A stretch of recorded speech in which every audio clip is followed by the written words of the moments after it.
సంవత్సరాల తరబడి ఎన్ని మందులు వాడినా మీ మోకాల నొప్పులు తగ్గట్లేదా? ప్రాణ పెయిన్ క్లినిక్ లో అత్యాధునిక చికిత్స. బెంగళూరు రేవ్ పార్టీ కేసు కుదిపేస్తుంది. పార్టీలో పాల్గొన్న చాలా మంది తెలుగు రాష్ట్రాలకు సంబంధించిన వారే అని తేలడం, అందులో సినీ ప్రముఖులు కూడా ఉన్నారు అని తెలియడంతో మ్యాటర్ సీరియస్ అయింది. ముఖ్యంగా ఇప్పుడు ఎలాంటి పార్టీలకు అటెండ్ అవ్వని హీరో శ్రీకాంత్ రేవ్ పార్టీలో ఉన్నారని తెలిసిన వార్తలు రావడం ఒకంత షాక్ ఇవ్వగా, రేవ్ పార్టీకి తాను వెళ్ళలేదని క్లారిటీ ఇచ్చారాయన. తాజాగా మరోసారి మీడియా ముందుకు వచ్చి స్ట్రాంగ్ వార్నింగ్ ఇచ్చారు.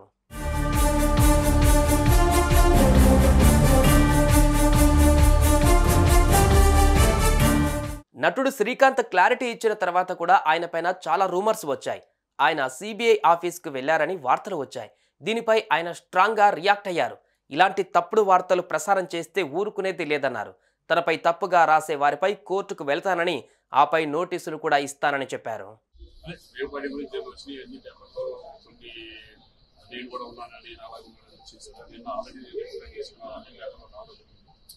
కానీ మీరు కూడా ఇటువంటి ఇన్సిడెంట్లు రాయడం ఎందుకంటే మంచిది. ఎందుకంటే పబ్లిక్ అవేర్నెస్ సొసైటీ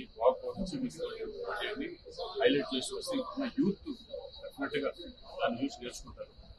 సో ఒకటి ఏంటంటే నేను మీ ద్వారా నేను అనేది ఫేక్ న్యూస్ మాత్రం ఒక పర్సనల్ మీద రాయొద్దని చెప్పి నేను రిక్వెస్ట్ చేస్తున్నాను.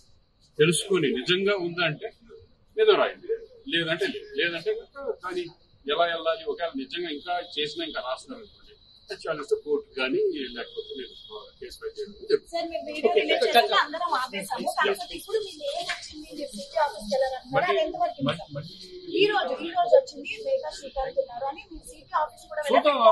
ఒకవేళ నిజంగా ఎవరన్నా రాస్తే నేను డైరెక్ట్ కోర్టుకి వెళ్తాను, కోర్టులో తెచ్చుకుంటాను, నేను ఫైల్ చేస్తాను.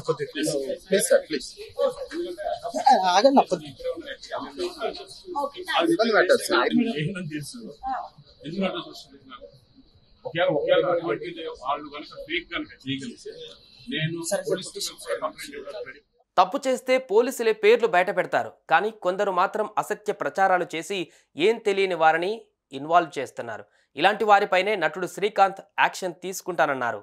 ఆయన ఎలాంటి పార్టీలకు వెళ్ళలేదని మరోసారి తేల్చి చెప్పారు. సుమన్ టీవీలో మీ పర్సనల్ అండ్ బిజినెస్ ప్రమోషన్స్ కోసం కింది నెంబర్కి కాంటాక్ట్ చేయండి.